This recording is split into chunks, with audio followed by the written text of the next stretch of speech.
प्रणाम। क्योंकि भारत में परिचय शब्दों से नहीं, संस्कारों से दिया जाता है। मैं वही हूं जो झुककर प्रणाम करता है और उठकर सत्य बोलता है।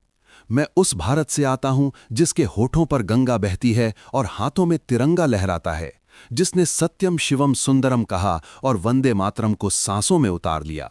मैं उस भारत से आता हूं जहां पंजाब की शान है, सिंध की पहचान है, गुजरात की गणना है, मराठा का स्वाभिमान है, द्रविड़ की संस्कृति है, उत्कल की करुणा है और बंगाल की चेतना है।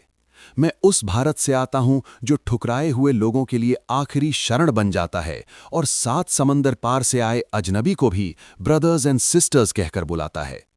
हमने दुनिया को हितोपदेश सिखाया, कर्मयोग समझाया, लेकिन अफसोस खुद कभी अपना पराया नहीं सीखा।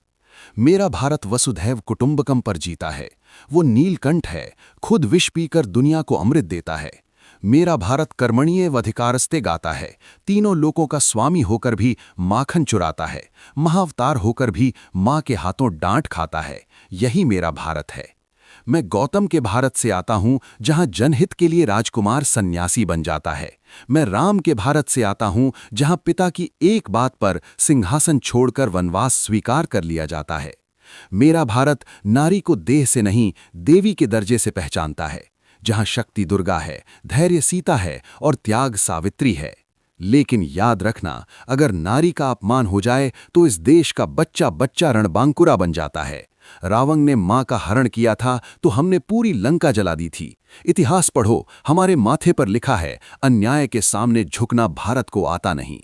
मैं उस भारत से आता हूं जो कभी रुका नहीं, कभी झुका नहीं और कभी टूटा नहीं।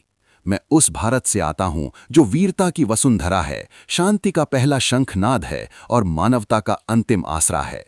आज परिचय दिया क्योंकि प्रणाम करके परिचय देना हम भारतवासियों की परंपरा है।